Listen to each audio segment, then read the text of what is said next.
ఎవరేమనుకున్నా కానీ ఈరోజు మాత్రం నేను జై శ్రీరామ్తో స్టార్ట్ చేయను. ఎందుకంటే చెప్పేది బాధాకరమైన విషయం కాబట్టి. ఓకే, చంపేయండి, ఉరి తీయండి, నడి రోడ్డుపై ఎన్కౌంటర్ చేయండి.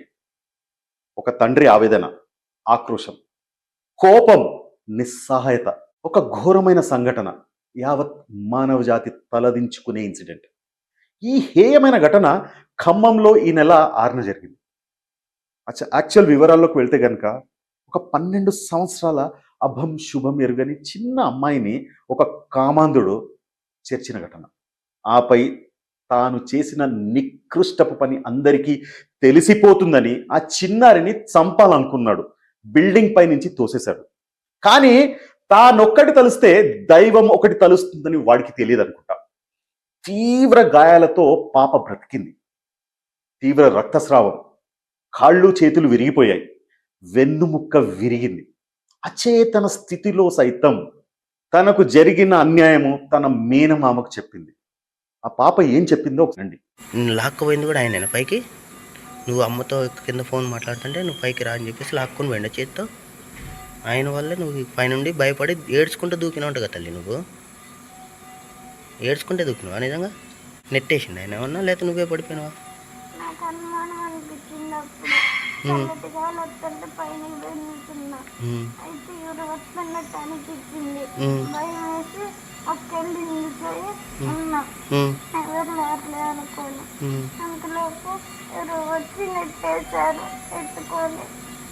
ఎత్తుకొని నెట్టేసిండు.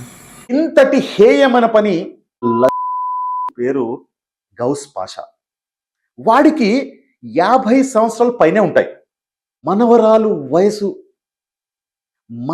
వయసున్న చిన్నారిలో నీకు ఏమి కనిపించిందిరా పాస్టర్డ్?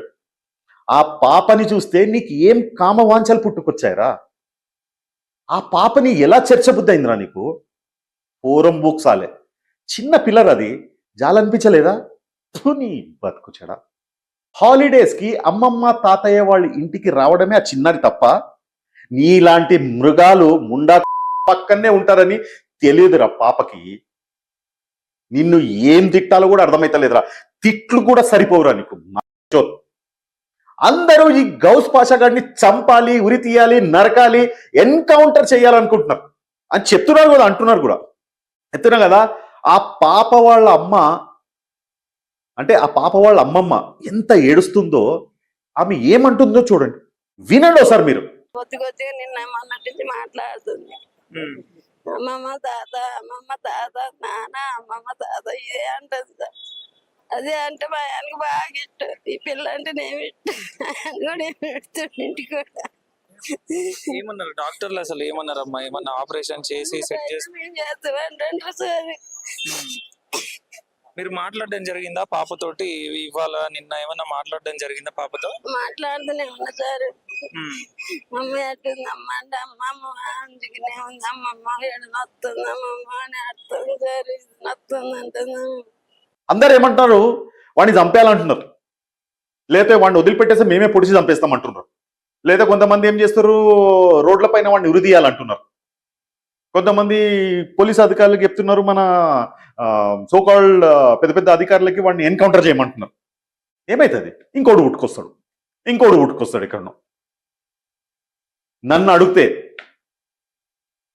ఇది నా వ్యక్తిగత అభిప్రాయం.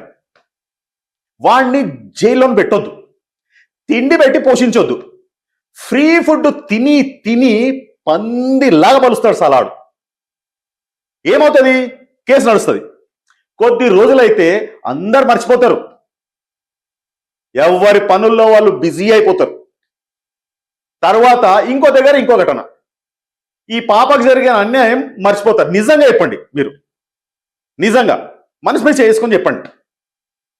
ఈ పాపకు జరిగిన అన్యాయం మనము చెప్తున్నా కదా, 1, 2, 3, 4 లేదంటే 5 రోజులు, వారం రోజులు గుర్తుపెట్టుకుంటాం, దాని తర్వాత మర్చిపోతాం. ఇలా చెప్తున్నాను కదా, ఇలా వరుస సంఘటనలు జరుగుతూనే ఉంటాయి. మనం అయ్యో పాపం అని తప్పిస్తే ఇంకేం చేయలేం. నేను అంటున్నది ఏంటంటే, తర్వాత యాజ్ యూజువల్గా మనం తింటాం, పడుకుంటాం, మళ్ళీ పొద్దున లేచే వరకు రెడీగా ఇంకో దగ్గర ఇంకో ఘటన ఇట్లాంటివే జరుగుతుంటాయి. అంతే, ఇట్లాంటివే జరుగుతుంటాయి. ఏమవుతుంది ఇంకా? వాడిని తీసుకుపోయి జైలు వేస్తారు, కేసు నడుస్తుంది. నాకు మాత్రం మన న్యాయ వ్యవస్థ పైన పూర్తి నమ్మకం అబ్బా, నాకు మాత్రం గ్యారంటీ. అయితే దీంట్లో ఇంకో విషయం ఏంటంటే, వీడు బీఆర్ఎస్ పార్టీకి చెందిన లీడర్ అంటున్నారు. మరి బీఆర్ఎస్ బాస్ దీనికి ఏం సమాధానం చెప్తారో చూడాలి. అక్కడ పోలీస్ అధికారులు, అంటే ఖమ్మంలో పోలీస్ అధికారులు కూడా బాధిత కుటుంబానికి సానుకూలంగా స్పందించడం లేదని ఒక వార్త మాత్రం తెలుస్తుంది. మరి దీనికి మన ప్రభుత్వం, రేవంత్ అన్న ప్రభుత్వం ఏ రకంగా స్పందిస్తుంది చూడాలి. ఇంతవరకు ముగ్గురు మంత్రులు ఖమ్మం దానికి ఇంతవరకు ఒక్కరు కూడా పోలేదంట. అక్కడికి హాస్పిటల్కి పోయి పాప ఎట్లుందని తెలుసుకోలేదంట. చిన్న పాప రాది, 12 ఏళ్ల పాప. హాలిడేస్ కని అమ్మ నాన్న తీసుకొచ్చేసి వాళ్ళ అమ్మమ్మ నాన్నమ్మ ఇంట్లో వదిలిపెడితే, లేర్రా నీకు పిల్లలు లేర్రా? నీకు 50 సంవత్సరాలు దాటే. అసలు నీ ముఖం పైన ఉమ్మాలన్నా కానీ అది నా సలైవ, నా ఉమ్ముకే ఒక ఇన్సల్ట్ రా, చెప్తున్నాను కదా. కానీ చెప్తున్నా కదా, నాకు ఒక కోరిక ఉంది. ఆ కోరిక నేను మీకు ఇప్పుడు మీతో, నా వ్యూవర్స్తో పంచుకుంటా. ఒకవేళ నా కోరిక సబబే అయితే నన్ను ఆశీర్వదించండి. లేదంటే ఏదో వీడో పిచ్చోడు, వాడికి ఏదో కాలింది వాడు అన్నాడు అని చెప్పేసి మీరు ఇది చేసుకోండి, ఓకే. కానీ వాడిని ఇప్పుడు జైలుకి పంపించారు, కేసు నడుస్తుంది. ఇప్పటికో ఎప్పటికో వాడికి 7 సంవత్సరాల శిక్ష అయితే గ్యారంటీ పడుతుందని దాన్ని వాడు హాయిగా ఆడుతూ పాడుతూ, అంటే నేను ఆడుతూ పాడుతూ అని ఎందుకు అంటున్నానంటే, జైల్లో వారానికి చికెన్, మటన్, గుడ్డు తిని హెల్తీగా పలుస్తాడు. వాడికి యాక్చువల్గా వాడు చేసిన పని తప్పు అని ఎలా తెలుస్తుంది చెప్పండి? ఎలా తెలుస్తుంది? అంటే 7 సంవత్సరాలు జైల్లో ఉంటాడు. హాలిడేస్, గిలిడేస్, పండుగలు, పబ్బాలు ఇవన్నీ తీసి దాంట్లో తీసేస్తే ఒక 3 సంవత్సరాలు ఎగిరిపోతాయి. ఇంకో 4 సంవత్సరాలు మంచి ప్రవర్తన, లోపట ఏదో మంచిగా ఉండి వాడు ఇక ఇది చేసుకొని గిడ్డం పెట్టుకొని జర టోపీ పెట్టుకొని దేవుడు మాటలు చెప్పుకుంటూ కొంతమందికి ఇది చేస్తే వాడు మంచి మాటలు వినేసేసి వాడికి ఒక సంవత్సరం శిక్ష తగ్గింది అనుకో, 3 సంవత్సరాలు బయటకు వస్తాడు. వాడు తప్పు చేసిండని ఎట్లా తెలుస్తారు?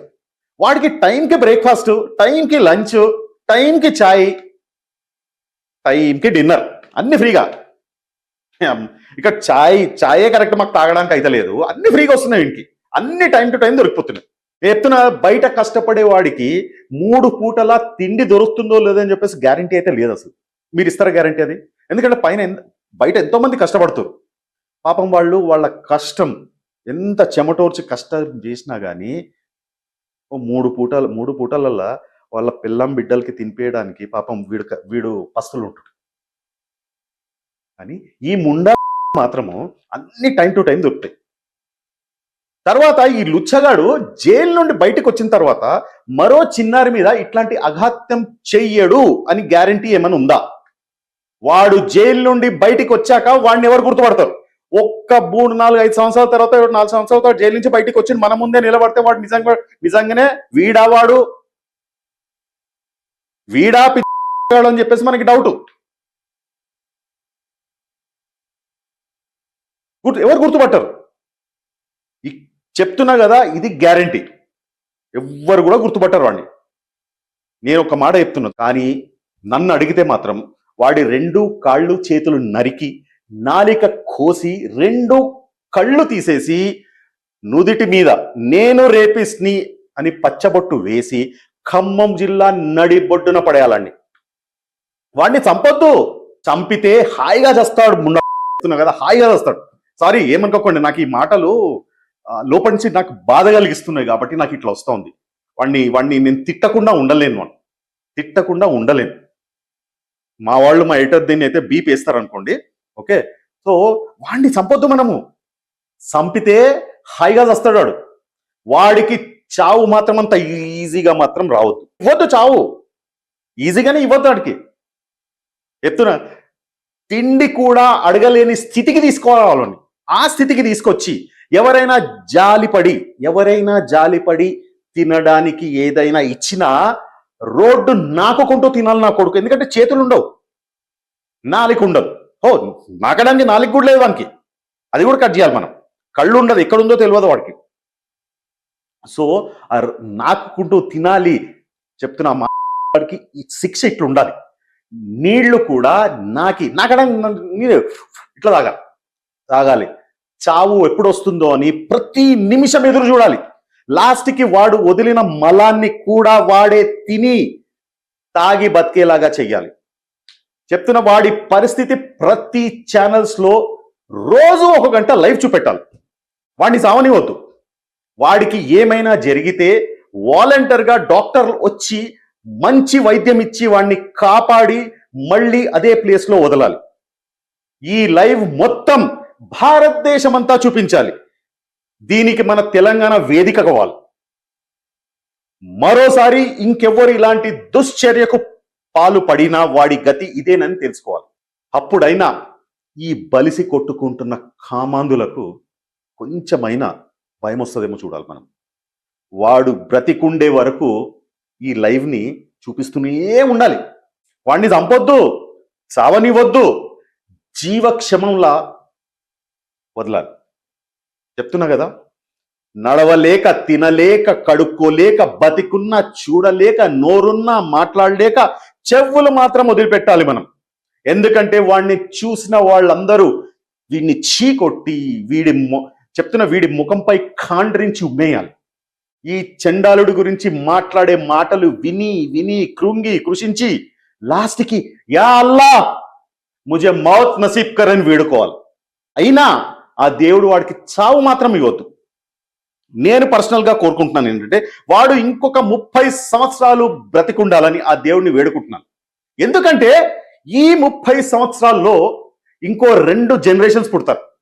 వాళ్ళకి కూడా ఈ ఎగ్జాంపుల్ కావాలి. దేవుడికి మాత్రం చెప్తున్న నా ప్రార్థన, నా ఆయుష్ కూడా వాడికి ఇవ్వమని ప్రార్థిస్తాను. చెప్తున్నాను కదా, యా అల్లా. నేను చెప్పొచ్చేది ఏంటంటే ప్రతి తల్లి తండ్రి వాళ్ళ పిల్లలకి దీన్ని లైవ్ ఎగ్జాంపుల్గా వాళ్ళ పిల్లలకి చూపించాలి. ఇది పిల్లలకే కాదు, ప్రతి మనిషికి కనువిప్పు కావాలి. ఇలాంటి చండాలపు పనులు చేస్తే చావు కూడా అంత ఈజీగా రాదని వాళ్లకు తెలియాలి. నేను దేవుణ్ణి మనస్ఫూర్తిగా వేడుకుంటున్నాను. ఆ పాప క్షేమంగా ఆయురారోగ్యాలతో హాస్పిటల్ నుంచి బయటికి వచ్చి ఆడుతూ పాడుతూ స్కూల్కి వెళ్ళాలని, ఉన్నత శిఖరాలను అందుకోవాలని ప్రార్థిస్తున్నాను. మీరు ప్రార్థించండి.